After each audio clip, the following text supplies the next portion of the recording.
Ya, shalom saudara-saudara. Hari ini kita berselancar dalam kebenaran dalam seri kitab Matius yang sekarang terambil sampai Matius pasal 27 ayat yang ke-62 sampai ayat yang ke-66. Judulnya Kubur Yesus Dijaga. Saya bacakan firman Tuhannya bagi kita semua. Matius 27 ayat 62 sampai ayat yang ke-66. Keesokan harinya, yaitu sesudah hari persiapan, datanglah imam-imam kepala dan orang-orang Farisi bersama-sama menghadap Pilatus. Dan mereka berkata, "Tuan, kami ingat bahwa si penyesat itu sewaktu hidupnya berkata, 'Sesudah 3 hari aku akan bangkit.' Karena itu perintahkanlah untuk menjaga kubur itu sampai hari yang ketiga. Jikalau tidak, murid-muridnya mungkin datang untuk mencuri dia, lalu mengatakan kepada rakyat, ia telah bangkit dari antara orang mati, sehingga penyesatan yang terakhir akan lebih buruk akibatnya daripada yang pertama." Kata Pilatus kepada mereka, "Ini penjaga-penjaga bagimu, pergi dan jagalah kubur itu sebaik-baiknya." Maka pergilah mereka, dan dengan bantuan penjaga-penjaga itu, mereka memeterai kubur itu dan menjaganya. Saudara-saudara, di dalam perikop ini kita bisa melihat betapa orang-orang yang dikatakan pemimpin agama yang mengetahui hukum-hukum dan ketetapan-ketetapan serta peraturan-peraturan agama, ternyata mereka melanggarnya dengan nyata dan bersama-sama pula. Artinya tidak satu dua orang saja, tetapi dengan mereka bersama-sama.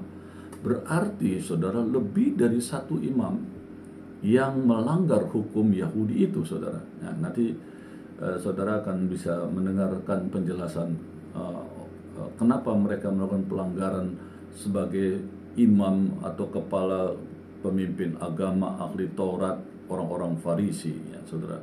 Saya jelaskan begini. Para imam kepala dan orang-orang Farisi dikatakan pergi kepada Pilatus pada hari berikutnya, ya, di dalam ayat 62 dikatakan keesokan harinya, ya, yang merupakan hari sesudah persiapan Yesus disalibkan pada hari Jumat. Ya, jadi itu merupakan hari persiapan. Nah, sedangkan Yesus itu disalibkan pada hari Jumat. Sabtu merupakan hari Sabat orang Yahudi. Antara pukul 15 hingga pukul 18 pada hari Jumat disebut senja atau waktu persiapan, ya saudara. Jadi Yesus meninggalkan pukul 15. Nah, dari pukul 15 Yesus meninggal itu sampai ke pukul 18 itu dikatakan itu waktu senja atau waktu persiapan untuk memasuki hari raya Paskah, ya saudara-saudara. Jadi begitu masuk 18 lewat 1 menit sudah masuk hari raya Paskah. Ya, jadi itu disebut hari raya yang baru, saudara. Hari yang baru disebut hari Sabat, gitu ya.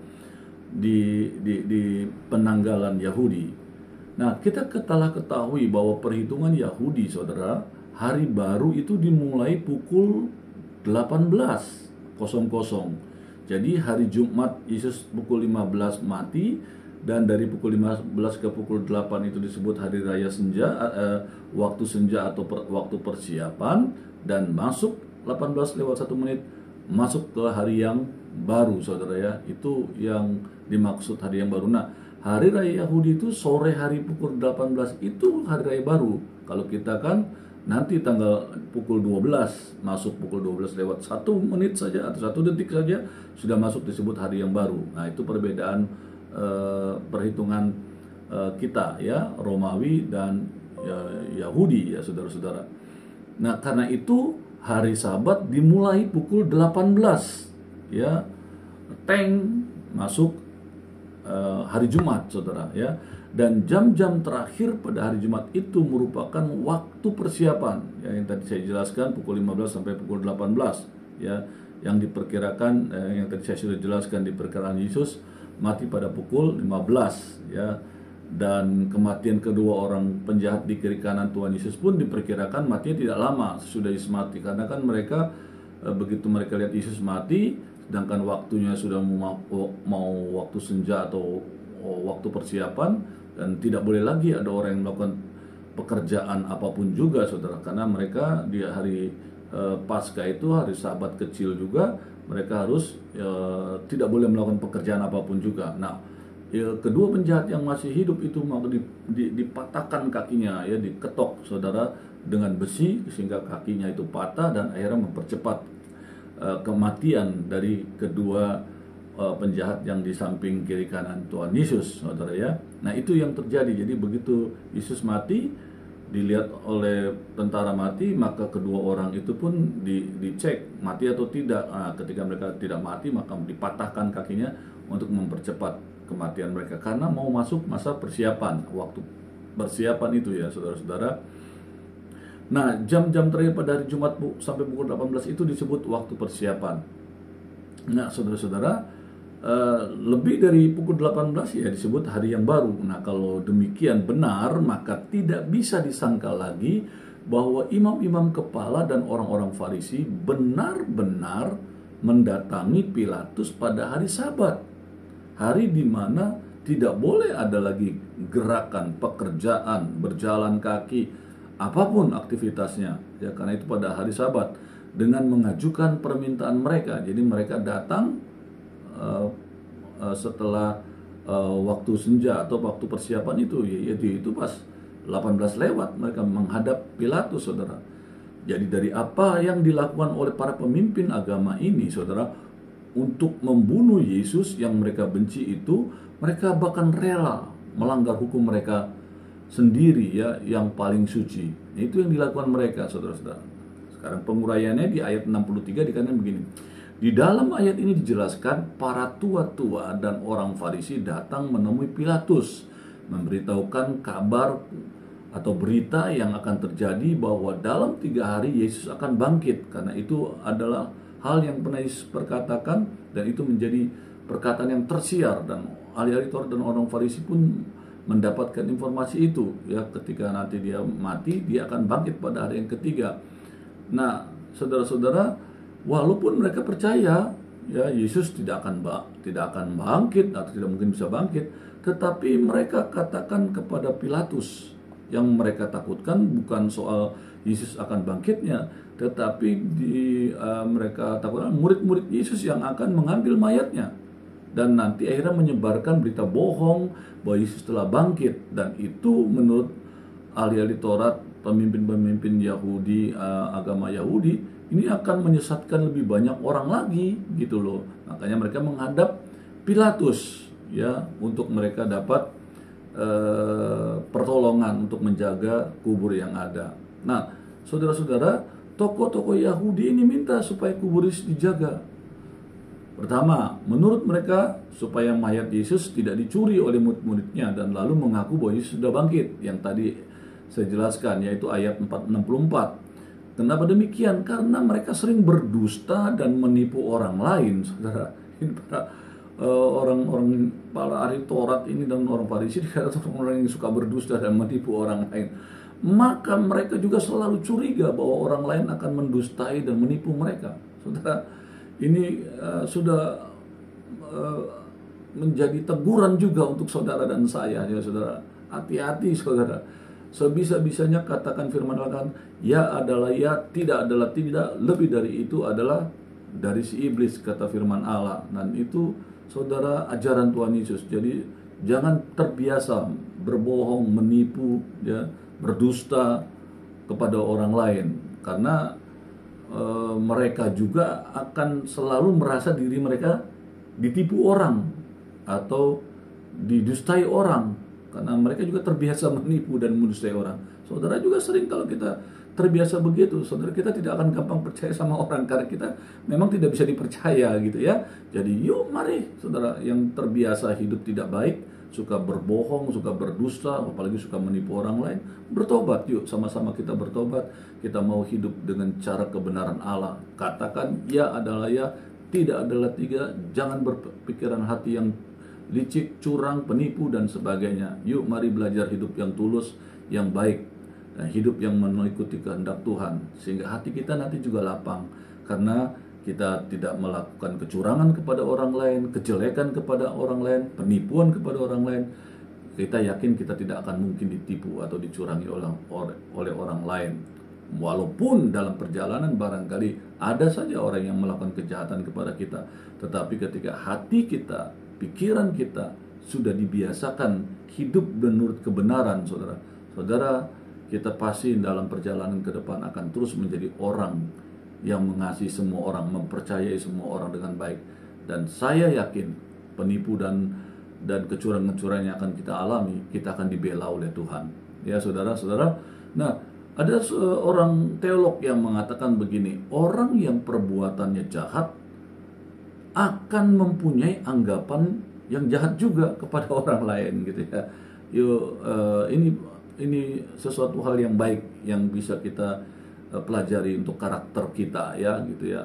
Memang kita tidak berbicara tentang keselamatan. Keselamatan itu janji Tuhan, ya dan amin. Sekali selamat, kita pasti selamat karena anugerahnya. Tapi kan kita harus menjaga keselamatan itu dengan takut dan gentar, saudara. Dengan kehidupan kita, dengan karakter kita, dan sebagainya. Kita harus menunjukkan kepercayaan kita, kasih kita kepada Tuhan, itu dengan perbuatan, sikap, dan yang baik semua dalam kehidupan ini. Sehingga, saudara, kita bisa berjaga, ya, menjaga kebaikan Tuhan itu, supaya dunia tahu bahwa kita sudah diselamatkan, kita hargai keselamatan kita dengan perbuatan-perbuatan yang baik. Dulu kita betul begitu penipu, tukang bohong, tukang curang dan sebagainya. Tapi ketika kita sudah percaya Yesus, kita harus berani menyatakan semua yang lama sudah berlalu, sesungguhnya yang baru sudah datang, ya. Nah, ini seterusnya mungkin alasan sebenarnya adalah mereka mau mencegah kebangkitan Yesus. Yang mereka lakukan ini tujuannya adalah untuk mencegah terjadinya penipuan tentang kebangkitan atau mencegah kebangkitan itu sendiri, ya. Barangkali itu, ya. Nah, saudara-saudara, di dalam ayat 65 sampai 66 dijelaskan begini. Dan ternyata Pilatus waktu mendengar penjelasan dari orang-orang Farisi dan tua-tua ini tidak berpikir panjang, ya, langsung dikatakan berdasarkan ayat 65, ya, memberikan kepada mereka permintaan mereka untuk menjaga kubur, ya, menjaga kubur Kristus selama 3 hari dengan tentara yang dari Roma. Ya, silakan nih ambil penjaga untuk supaya kamu bisa melakukan apa yang kamu inginkan, ya. Jadi supaya hal itu tidak terjadi. Lalu mereka pergi ke kubur, ya, bersama dengan para penjaga itu dan memeteraikan kubur itu dan dijaga oleh para penjaga yang diberikan oleh Pilatus itu, saudara-saudara. Jadi ada beberapa hal yang ironi dari sikap pemimpin agama yang seperti ini, saudara. Ya, mereka melakukan tindakan-tindakan yang tidak mereka sadari, atau memang mereka sadari, ternyata mereka melakukan pelanggaran yang luar biasa sebagai seorang imam, sebagai seorang ahli Taurat, orang Farisi, tetapi mereka melanggar prinsip hukum Sabat, saudara, demi kebencian mereka kepada Kristus, untuk Kristus itu mati, dibunuh, dan bukan hanya itu, mereka tidak mau hal-hal yang pernah mereka dengar bahwa Yesus akan bangkit pun mereka tidak mau itu terjadi, saudara, karena mereka sama sekali tidak ada kepercayaan kepada Tuhan. Padahal, saudara, mereka tahu siapa itu Yesus, loh, saudara. Mereka banyak mengikuti perjalanan Yesus. Orang mati dicelikkan, orang lumpuh dibangkitkan, orang mati dibangkitkan, saudara, dan banyak perkara-perkara yang hanya dapat dilakukan oleh Allah. Tapi mereka menutup mata mereka bahwa Yesus itu memang Tuhan. Mereka tidak mau percaya setidak-tidaknya kata Yesus, setidak-tidaknya atas perbuatanku kamu bisa mengetahui bahwa aku adalah Tuhan. Mereka nggak percaya, ya, karena mereka waktu Yesus pernah menyembuhkan orang lumpuh, Yesus katakan, orang lumpuh, dosamu sudah diampuni. Orang Farisi marah. Ahli Taurat, wah, ini orang menghujat Tuhan, karena yang bisa mengampuni dosa kan hanya Tuhan. Tapi waktu mereka melihat Yesus mengampuni orang yang sakit lumpuh itu dosanya, wah, mereka marah malah sebaliknya, gitu ya. Tetapi dia kata, oke, kalau kamu dengan perkataanku bahwa dia ku ampuni dosanya, kamu tidak percaya bahwa aku Tuhan, Maka Yesus katakan, hai orang lumpuh, bangkitlah, angkatlah tempat tidurmu dan berjalanlah, saudara. Wah, ini kan hanya bisa dapat dilakukan oleh Tuhan, saudara. Tetapi mereka tetap juga tidak percaya. Padahal Yesus katakan, paling tidak kamu hargai aku, mempercayai aku dengan perbuatan-perbuatanku bahwa aku Tuhan. Mereka tetap tidak percaya. Karena mereka sudah ditutupi oleh kebencian, keirian, bagaimana Yesus begitu sangat dihormati oleh orang-orang Yahudi pada saat itu, orang-orang banyak pada saat itu. Mereka sangat menghormati Yesus dan menganggap dia itu adalah Mesias, sehingga menimbulkan keirian dan kebencian dari ahli-ahli Taurat, orang-orang fasih itu. Sehingga karena itu mereka merancangkan perbuatan yang luar biasa, yaitu merancangkan kematian dari Tuhan Yesus. Ya saudara. Nah saudara, ada beberapa hal yang ironi dari sikap pemimpin-pemimpin agama ini. Ya, ini saya tutup dengan kesimpulan. Yang pertama, dari satu cerita yang memilukan sekali, dari cerita yang kita baca dari perikop kubur Yesus yang dijaga ini. Bagi para pemimpin agama, mengajarkan kesetiaan dan ketaatan kepada Taurat dan hukum-hukum serta ketetapan-ketetapan kepada orang-orang Yahudi, supaya mereka melakukan perintah-perintah Tuhan yang mereka ajarkan. Ternyata mereka tidak setia. Mereka sendiri tidak setia dan taat, bahkan dengan terang-terangan melanggarnya, yang seperti telah saya jelaskan ya di awal, bagaimana setelah Yesus mati pukul 15 sampai pukul 18 itu hari persiapan. Setelah itu lewat, mereka tidak boleh lagi ada di luar. Harus mereka paling tidak harus di dalam rumah. Mereka melakukan kegiatan-kegiatan rohani yang sifatnya berhubungan dengan Tuhan. Tetapi ini mereka masih berkeliaran, saudara, di jalanan. Mereka datangi Pilatus, padahal itu sudah hari Sabat dan seharusnya tidak boleh ada kegiatan. Itu orang Yahudi seharusnya tidak boleh melakukan itu. Tapi ternyata, saudara, firman Allah menuliskan mereka mendatangi Pilatus di hari yang seterusnya. Itu berarti sudah hari raya, saudara, dan itu tidak boleh ada kegiatan gitu ya. Dan ini yang terjadi. Yang kedua, mereka mempekerjakan tentara-tentara untuk bekerja, ya, yaitu dengan memerintahkan mereka, meminta kepada Pilatus untuk mereka bisa mendapatkan tentara menjaga kubur Yesus, yang jelas-jelas itu adalah pekerjaan. Ya kan, mereka berjaga itu melakukan pekerjaan dianggap, dan itu tidak boleh, saudara. Dan mereka tidak peduli, demi kepentingan mereka. Mereka berani suruh penjaga berdiri di situ, jagain, ya entah berdiri, tak duduk, tak jalan gitu ya.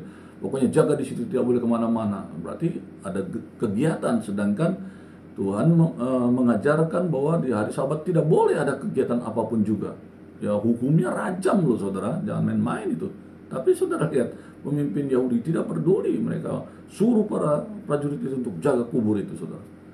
Di mana pada hari Sabat semua orang wajib beristirahat dengan segala pekerjaannya, itu wajib, saudara. Yang terakhir, mereka tidak menyadari bahwa tidak ada kuburan di dunia ini yang dapat memenjarakan Kristus yang bangkit. Saudara, Kristus tidak bisa terhalang oleh ruang dan waktu. Tidak bisa terhalang oleh ruangan yang tertutup oleh batu, oleh kayu, oleh apa saja. Yesus tidak bisa terhalang. Dia yang mati, yang telah ditaruh di kubur dari Yusuf Arimatea, dia juga yang akan bangkit. Dan waktu dia bangkit, tidak ada yang bisa menahannya. Bahkan tubuhnya bisa menembus benda-benda yang ada, karena tubuhnya adalah tubuh kemuliaan. Kristus tidak dapat dipenjarakan, karena Kristus bangkit dan tubuhnya menjadi tubuh kemuliaan. Jadi semua rencana manusia atau ahli-ahli Taurat, orang-orang Farisi, para pemimpin, tidak dapat mengikat Tuhan yang bangkit. Dan itu adalah kesia-siaan. Jadi saudara-saudara, dari perikop ini kita mau diingatkan kembali, saudara-saudara, jangan memiliki kebencian, jangan memiliki iri hati, jangan memiliki tipu daya, jangan memiliki kebohongan, suka berdusta. Karena Tuhan katakan, orang yang seperti ini pasti tidak memiliki kepercayaan kepada siapapun juga, anak buahnya kah, orang dekatnya kah, karena hatinya penuh dengan kejahatan. berselancar dalam kebenaran. Amin.